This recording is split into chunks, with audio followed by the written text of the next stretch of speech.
ভাবো, প্রশ্রয় দাও বা ক্রিটিসিজম ভয় পাও বা অন্যদের নিয়ে বেশি ক্রিটিসাইজে ব্যস্ত থাকো, তাদের জন্য বলি আমি যে ক্রিটিসিজম হবে, ঠিক আছে, সেটা একটা দারুণ সুন্দর এক্সাম্পল, এটা বাড়ি এক্সাম্পল, যে দেখো উনি চাকরি কষ্ট করে পেয়ে ইন্টারভিউ দিয়ে চাকরি হচ্ছে, স্যারের ভিডিও, ওখানে স্যার ওনার উপরে ট্রাস্ট রেখে করতে বলেছে অনেস্ট পেতে, সেটাকেও লোকে যাদের সমালোচনা করার বলছে এটা একটা ডটার পিস। কিছু লাভ হলো না, যারা সমালোচনা করলো তারা চাকরি পেয়েছে কিনা আই ডাউট, পাবেই না। উনি ম্যাডামের জায়গায় ম্যাডাম হয়ে গেলেন, স্যার স্যারের জায়গায় আছে, ঠিক আছে, কি লাভ? আলটিমেটলি নিজের কাছে যে করে যাও, অন্যদেরকে নিয়ে বেশি ব্যস্ত হয়েও না, অন্যের কি কোয়ালিটি, কি তার গুণটা, কি দোষ আছে, don't be bothered about it, just নিজের ইমপ্রুভমেন্ট, নিজের প্রগ্রেস, নিজের ফোকাসটা রাখো উইদাউট ডিস্টার্বিং আদার্স। এক্স্যাক্টলি। এবং মানে ওরটাতে how are so much confident, ও আমাকে ইন্টারভিউটা মিনিট টু মিনিট ডিটেইলস বলেছে, which is an art। তোমাকে আমি আজকে হাফ অ্যান আওয়ার ইন্টারভিউ দেব, বেরিয়ে গিয়ে আধা ঘন্টা পরে তুমি আবার আমাকে বলবে মিনিট টু মিনিট কি হচ্ছে। তোমাদের একটা ঘটনা বলি না, মেমোরি বাড়ানোর জন্য কি করতে লাগবে না দিয়ে শিখেছিল, মনে আছে? কেন? মিনিট টু মিনিট ডিটেইলসটা জন্য। ফোকাস থাকলেই সম্ভব। যখন তুমি খুব কনসেন্ট্রেট করতে পারবে দেন ইট ইজ পসিবল। ও যে মুহূর্তে আমাকে বলেছিল, ডেসক্রিপশনটা দিয়েছিল, এট দ্যাট টাইম আর সেটা পাচ্ছি। তার মানে কি বলতো, মাইন্ড ফগ না, অন্য কিছু নিয়ে ভাবে না, যেটা কাজ সেটাই করছি, অন্য কিছু ভাবছি না, সেই জন্য ফোকাস ভালো, মাথা অন্য কিছু কিছুই নেই, তাই না? হ্যাঁ, তখন সেটা সম্ভব, তোমার ডিটারমিনেশন আর ফোকাস। স্যার আপনার মনে আছে আমি প্রথম আমার যে ভিডিওটা এসেছিল স্যার, সেটা কেবলমাত্র আমার ইন্টারভিউটা কেমন হয়েছিল সেটা ভিডিওটা উইদিন 1 ডে এত ভিউজ হয়েছিল, এত কোশ্চেন ছিল যে স্যার আমাকে বললেন যে পাইল তুমি এটা অ্যানসার দাও, অ্যানসার ভিডিও করো।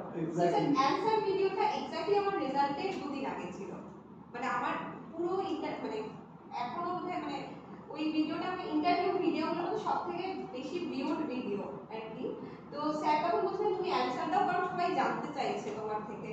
তো মানে আর ওর তখন সবচেয়ে ভিত্তিতে স্যার আমি দিব, আমি তো কোনো অথরিটি না, আমি তো পাইনি, আমি পাবে। স্যার খুব কনফিডেন্ট ছিলেন যে আবার হবে, কিন্তু যতই হোক মানে যতক্ষণ আমাদের না হয় একটা কিন্তু মনে মনে একটা মানে ডাউট থাকে যে কি হবে, কিন্তু স্যার শিওর ছিলেন। স্যারকে আমি ডিটেইলসে বলেছিলাম। ইভেন স্যার আরেকটা ঘটনা মনে পড়ছে স্যার, আমার যিনি চেয়ারম্যান স্যার ছিলেন সেই সময় আমার ইন্টারভিউ বোর্ডে, স্যার আমাকে বলেছিলেন যে স্যার আমার এখানে আসতে চান। স্যার আপনাকে আমি বলছিলাম যে স্যার চেয়ারম্যান স্যার আমাকে বলেছেন তোমার যেখানে পোস্টিং হবে আমি আসবো, আমি স্যারকে বলেছি। আমি জানি না স্যার তখনই আমাকে কেটে বললেন তোমার চাকরিটা হচ্ছে, তুমি শিওর থাকো। স্যার আমাকে ওটা শুনে স্যার আপনি তখন বলেছিলেন যে তোমার চাকরিটা হচ্ছে। আমি জানি না স্যার মানে সামনে থেকে কাউকে না দেখে কিভাবে এতটা ট্রাস্ট করা যায়, স্যার কি করে আমার উপর এতটা ট্রাস্ট করলেন, আমার নিজেরও একটু ডাউট ছিল, বাট স্যার খুব খুব কনফিডেন্ট ছিলেন।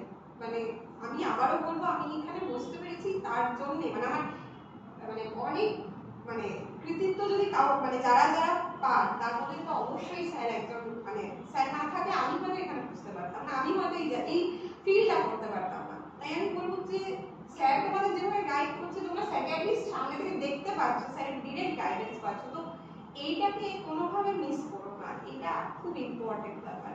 মানে আমরা এই জিনিসটাকে মানে স্যারকে আমি প্রথম থেকে পাইনি, এটা আমার মানে দুর্ভাগ্য, কিন্তু তোমাদের সৌভাগ্য যে থ্রু আউট ম্যাম স্যার ওনাদের গাইডেন্স পাচ্ছ। সো এটাকে যতটা পসিবল করতে মানে সম্ভব ততটা মানে স্যার দেওয়ার জন্য মানে একদম রেডি, তোমরা কতটা নিতে পারবে ম্যাম স্যারের থেকে এটা তোমাদের ব্যাপার, এটা তোমাদের কৃতিত্ব।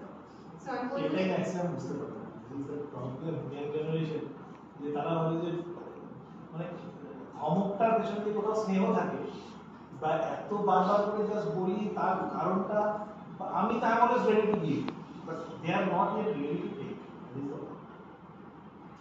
আর স্যার দেবাশিস স্যারের কথা বলবো, তোমরা হয়তো স্যারের চ্যানেলে দেবাশিস স্যার এক্সিকিউটিভ স্যার অনেক স্যারদের ব্যাচে একসাথে। সো স্যারের অনেকগুলো ইন্টারভিউ যখন সেই সময় আসছিল, আমি স্যার তখন দেবাশিস স্যারের যে ভিডিওটা এসেছিল এত ভালো ছিল মানে স্যারের ইন্টারভিউটা। সো দেবাশিস স্যারের ভিডিওতে আমি কমেন্ট করেছিলাম যে স্যার খুব ভালো, আমি ওকে 11 মিনিট রিড করেছিলাম দেবাশিস, পুরো আমি বলেছিলাম যে তুমি পারছো।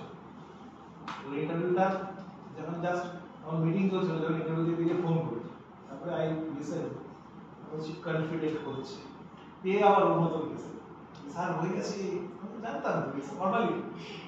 দেবাশিস স্যারও স্যার মানে যখন আমার ভিডিওটা এসেছিল তো স্যারও অ্যাজ ইট ইজ আমার সেই ভিডিওতে কমেন্ট করেছিল। তারপর আমার চাকরি হওয়ার পরে স্যারের থেকে ফোন নাম্বার নিয়ে স্যার ফোন করেছিলেন যে আমি কোয়াইট শিওর ছিলাম তোমার এটা হয়ে যাবে, স্যারও বলছিলেন। সো এগুলো হচ্ছে প্রাপ্তি। দেখো সবাই জীবনে টাকা পয়সা কামাই করো, ওইটা ডাজন্ট ম্যাটার, কিন্তু হোয়াট ম্যাটার্স হচ্ছে তুমি মানুষের থেকে কতটা সম্মান ভালোবাসা পাচ্ছ, ওইটা আলটিমেটলি তোমাদের সাথে যাবে, আর কিচ্ছু যাবে না, বাকি সব টেম্পোরারি। স্যার আমি ঠিক বলছি? সবচেয়ে বড় প্রাপ্তিটা এই জার্নিতে এসে, ধরো আজকের ডেটে কখনো কখনো জাস্ট পশ্চিমবঙ্গে এটুকু বলতে পারি, বাইরে স্টেটেও কিছু কিছু জায়গাতে আছে, পশ্চিমবঙ্গে কোনো জায়গাতে পাস ছাড়া শুধু যদি মোবাইল ফোন থাকে, কোনো শেখজিকে আমাকে ফোন করতে হবে, একদম প্রত্যন্ত গ্রামে গিয়ে আমার খিদে পেয়েছে, আমি জানি আমার সবার বাবার এক্সটেন্ডেড ফ্যামিলি মেম্বার, শুধু আমি ইউটিউবে বলতে পারি ভাই এখানে আটকে গেছি, আই এম শিওর পশ্চিমবঙ্গের যে কোনো প্রান্ত উইদিন 1 আওয়ার। এবং এইটা কিছু ক্ষেত্রে কিরকম হয়ে যায় যে ধরো আমি আমার ফ্যামিলির সঙ্গে অ্যাবসলিউট পার্সোনাল মোমেন্ট কাটাতে গেছি উইথ মাই ফ্যামিলি ইনসাইড, ঠিক আছে, এবং তখন আমাদের প্রাইভেসি ইনক্লুশন হচ্ছে এরকম ভাবে দূর থেকে ফলো করছে, লাস্টে আমাদের লাস্ট ঘোরাটা ফলো করছে, কি অস্বস্তি হচ্ছে, আমি কি খাচ্ছি কেন খাচ্ছি তারা দেবে কি অস্বস্তি, তারপরে পুরো খাওয়াটাই মাটি, তারপরে এসে বলছি স্যার আমি কি সন্তুষ্টি স্যার, মেয়েটি এবং তার হাজবেন্ড আগে যদি এসে পরিচয় দিত তাহলে আমি ইয়ে থাকতাম, তো এবার একটা পাহাড়ের গল্প বলছি, একদম পাহাড়ে। স্যার আপনার মনে আছে আমি ট্রেনিং পিরিয়ডে আপনাকে ফোন করেছিলাম, হ্যাঁ যে আপনাকে আইডেন্টিফাই করেছিল, ঠিক ঠিক কোথায় কোথায় আছে এটা, আমি তখন ট্রেনিং এ আছি wild life institute of India Dehradun. এটা প্রশ্ন wild life institute of India Dehradun, আমি তখন ওখানে আছি, তো ওখানে একজন অ্যাডিশনাল ডিরেক্টর স্যারের সঙ্গে কথা হচ্ছে, স্যার কথা হতে হতে যখন জানতে পারলেন যে আমরা ওয়েস্ট বেঙ্গল স্টেটের থেকে, তখন আমরা বলছি आपके उधर फेमस ऑफिसर है, उनको मैं यूट्यूब पे देखती हूँ, आप पहचानते हो? তো স্যারের ছবি দেখাচ্ছে, আমি স্যারকে ইমিডিয়েটলি ফোন করেছিলাম, স্যার আপনাকে একজন ডিরেক্টর স্যার আইডেন্টিফাই করেছেন WII তে, যে স্যার বলছেন বলছো কি, আমরা হ্যাঁ স্যার এখানে আপনাকে আপনার ভিডিও দেখে, মানে আমরা এখন এখানে বসে বুঝতে পারছি না যে স্যারকে কোথায় কোথায় লোক না চেনে আর কি। তো আমি ওখানে গিয়ে এরকম হয়েছে, আর মানে ফরচুনেটলি স্যার আমাকেই জিজ্ঞেস করে, আমি বলছি হ্যাঁ আমি চিনি, বলছে उनका तो मैं बहुत वीडियो देखती हूँ স্যার, তখন আপনার ইংলিশে কিছু ভিডিও আছে, তো মানে আপনার স্যার এরকম মানে ব্যাপারে আপনি নিজেও জানেন না হয়তো, এটি ছেড়ে আছে আসাম সিভিল সার্ভিসে অনুরাগ যুদ্ধ, তো আসামে বাঙালি ছিল, এবার ওকে এটা মানে এখনো ওইরকম কিছু নেই, চেষ্টা করলে যে কেউ যে কোনো জায়গায় ক্র্যাক করতে পারে, শুধু হার্ড ওয়ার্ক থাকতে হবে, ডিটারমিনেশনটা ঠিকঠাক থাকতে হবে, যে এনিওয়েজ আমি করে নেব যাই হোক, মানে আমি যদি হসপিটালের বেডেও থাকি, আমার যতক্ষণ না আমি টার্গেটে পৌঁছাচ্ছি, আমার মাথায় একটা যাবে আমাকে রিকভার করতে হবে, টার্গেটে পৌঁছানোর জন্য একদম। এবার WBPS এর ফার্স্ট যে ছেলেটি হচ্ছে রিয়াজ একটা আমাদের সেমিনারে একটা কথা বলছিল, বলে যাবে একটা জিনিস চেয়েছিলাম স্যারের স্টেজে ভাষণ, স্যারের স্টেজে ভাষণ, দ্যাট ওয়াজ মাই অ্যাম্বিশন, কি হবে না হবে জানি না, স্যারের স্টেজে ভাষণ, আজকে মানে যখন ভাষণটাও দিচ্ছে আজকে আমি জাস্ট মনে হচ্ছে যে সৎভাবে চেয়েছিলাম, আজকে এখানে বসে ভাষণ দিচ্ছি, এভরিথিং ইজ কানেক্টেড, যদি না চাও হবে না, যেটা চাবে সেটাই, খারাপ চাও লাইফে, অন্যের খারাপ চাও নিজের খারাপ চাও সেটাই হবেই হবে, যদি ভালো চাও ভালোই হবে। স্যার অ্যাকচুয়ালি আপনার তখন আমি আমার ইন্টারভিউটা শেয়ার করছিলাম স্যার আপনার সাথে, তখন আমার রেজাল্ট আউট হয়নি, আমি ইন্টারভিউ দিয়ে এইটা একটা বলবোই স্যার কথাটা, আমি স্যারকে ফোন করেছিলাম যে স্যার আমার ইন্টারভিউ এরকম হয়েছে, এই হয়েছে, স্যার বলছে তোমার সিলেকশন হয়ে যাবে, যে স্যার আমি শিওর না আমার সিলেকশন হবে, তো স্যার বলছে তুমি একটা ভিডিও করো, আমি খুব ডাউট স্যার আমি যদি সিলেক্ট না হই মানে খুব এম্বারেসিং। স্যার বলছে তোমার সিলেকশন হবে, আমি জানি না স্যার এই ফেজটা স্যারের কিভাবে ছিল। স্যার ভিডিওটা ছিল হচ্ছে কি 30 মে আমার ভিডিও এসেছিল, এখনো আছে স্যারের চ্যানেলে। আমার রেজাল্ট সরি 30 জুন আমার রেজাল্ট আউট হয়েছে 2nd জুলাই, আর আমার বার্থডে ছিল 5th জুলাই। স্যার বলছে এর থেকে বেস্ট গিফট জন্মদিনে কি হতে পারে তোমার? মানে আমার বিলিভ হচ্ছে না স্যার আপনার সাথেই বসে আছে, আমার হাতে এত যোগ্যতা নেই কিছু, আমি এখানে আপনার পাশে বসতে পারবো। আর মানে আসে আমি 2 মিনিট টাইম প্লিজ, আমি একটুখানি জাস্ট অ্যাকোমোডেশন মানে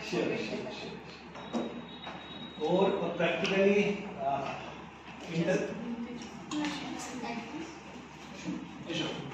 আসলে আমি একটু এসেছি অবশ্যই। ওর ইন্টারভিউটার সম্পর্কে বলো না তো। স্যার না ঠিক আছে। আরে বসো। ওর ইন্টারভিউয়ের সময় আমাদের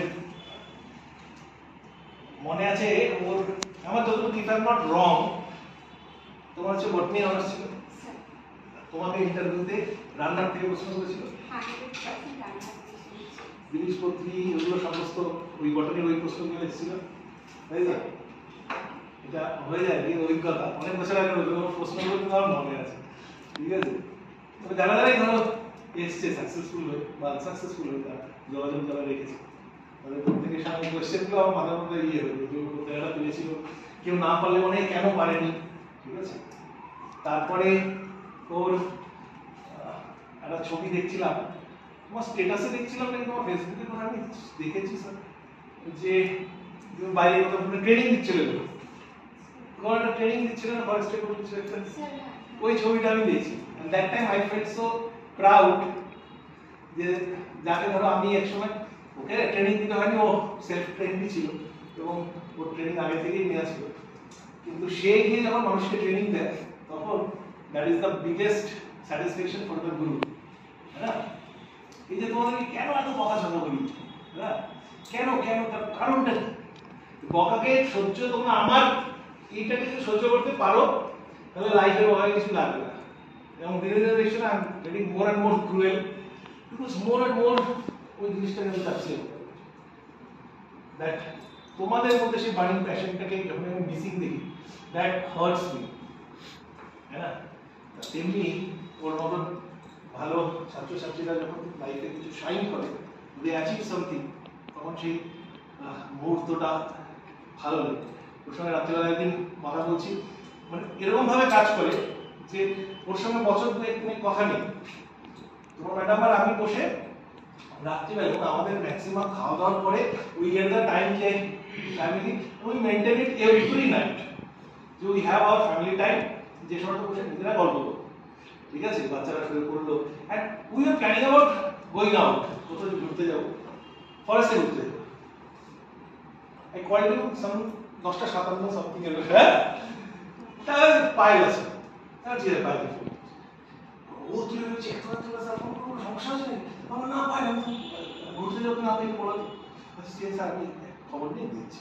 তো দ্যাট বন্ড, না, সেটা গুরু শিষ্য গুরু শিষ্যা, হ্যাঁ, সেখান থেকে আস্তে আস্তে যখন জীবনে স্বাবলম্বী হবে তখন সেটা অনেকটা অন্যরকম সম্পর্ক চলে আসে।